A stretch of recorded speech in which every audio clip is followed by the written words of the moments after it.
बहुत प्राचीन समय की बात है। किसी राज्य में राजा ने यह घोषणा की कि इस राज्य की असीम जमीन जो कि खाली पड़ी हुई है, जिसका कोई उत्तराधिकारी नहीं है, इस हेतु यह घोषणा की जाती है कि जो भी व्यक्ति इस जमीन को लेना चाहता है वह कल प्रातः को सूर्योदय होने से लेकर एक घोड़ा ले जाकर उस पर सवारी करे और उसको इतना दूर तक दौड़ाता रहे और जितनी दूर तक वो व्यक्ति दौड़ा पाए वो ज़मीन उसके नाम हो जाएगी और सायंकाल तक वापस आ जाना होगा उस व्यक्ति को।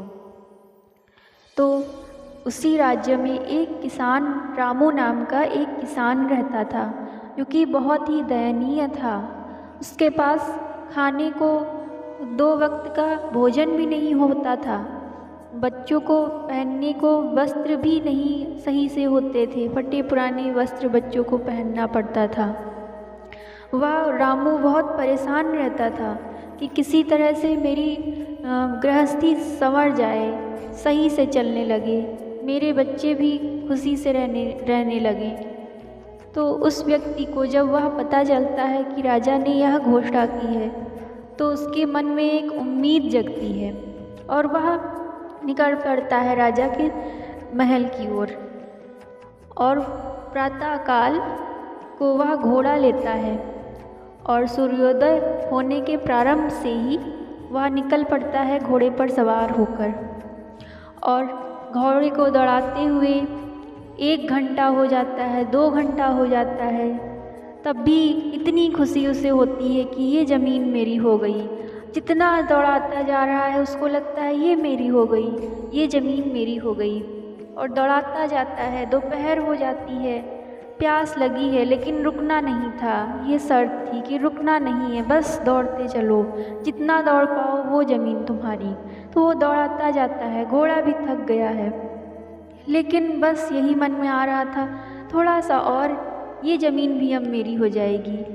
अब दौड़ाता जा रहा है आगे, दोपहर हो गई, शाम होने को आ रही है, 1 घंटा बचा है। अब लग रहा है उसे अब थोड़ा सा और मैं हिम्मत रख लूँ, ये ज़मीन भी मेरी हो जाएगी। थोड़ी देर और दौड़ता जा रहा है, अथाह ज़मीन आगे फैली पड़ी हुई, अभी तो कुछ भी नहीं दौड़ा था, असीम ज़मीन पड़ी थी। वो दौड़ाता जा रहा है और अचानक क्या हुआ, उसके सांसें इतनी तेज़ चलने लगी कि उसने वहीं पर दम तोड़ दिया। घोड़े से गिरकर वहीं पर बेहोश होकर धीरे धीरे दम उसके निकल गए और राज्य के सैनिकों ने उसको उठाया और राजा के पास लेकर गए। राजा ने कहा आज एक व्यक्ति और चला गया। तो इस तरह न जाने कितने व्यक्तियों ने अपना दम उस ज़मीन के पीछे, उस राज्य की संपत्ति के पीछे अपना दम तोड़ दिया था। तो सोचने की बात है, ये एक कहानी है, लेकिन आज दुनिया में हम न जाने कितने लोग इस संपत्ति के पीछे, इन दुनिया की साज सज्जा के पीछे, इन जिन वस्तुओं को हम खुशी समझते हैं, इनके पीछे हम भागते जा रहे हैं, भागते ही जा रहे हैं।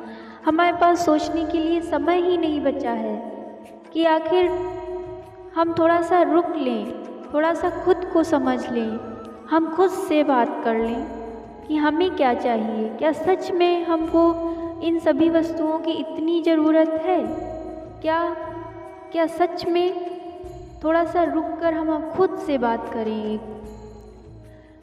वो संपत्ति जो वो ज़मीन के पीछे भागते भागते उसने अपना दम तोड़ दिया और अंत में उसके पास ये सोचने का भी समय नहीं बचा कि ये संपत्ति अब मैं क्या करूँगा। मिल तो गई लेकिन जान देकर उसको ये संपत्ति मिली। तो हम भी इतना भाग रहे हैं कि हमको ये भी नहीं पता है कि हमारा कब अंतिम समय आ जाएगा, हम कब ये सब छोड़कर जो एकत्र करते जा रहे हैं वस्तुएं और संपत्ति, ये सब कब छूट जाएगा ये कुछ नहीं पता है, फिर भी हम इसको एकत्र करते जा रहे हैं। तो दोस्तों, कहने का मतलब यही है कि हमें सिर्फ संपत्ति ही हमारे लिए सब कुछ नहीं होती है। माना कि संपत्ति बहुत कुछ होती है, ये धन को लक्ष्मी बोलते हैं, इसके बिना हमारा जीवन नहीं चल सकता है। लेकिन धन, तन, मन, धन सब में एक संतुलन बनाकर चलना, इसी का नाम जीवन है। हमें अपने तन पर भी ध्यान देना होता है, मन पर भी ध्यान देना होता है, और धन तो हम कमा ही लेंगे जब हमारा तन और मन स्वस्थ होगा। दोस्तों, थोड़ा समय खुद के लिए भी निकालिए। थोड़ा समय इसलिए निकालें ताकि आप खुद से यह प्रश्न कर सकें कि हमारे जीवन का आखिर क्या लक्ष्य है, क्यों हम आए हैं। और यकीन मानिए, जिस दिन आपने यह समझ लिया कि हमारे जीवन का लक्ष्य क्या है, क्या हमें क्या करके जाना है इस जीवन में, उस दिन आप सच्चे मायने में, सही मायने में ये जीवन जी पाएंगे। शुक्रिया।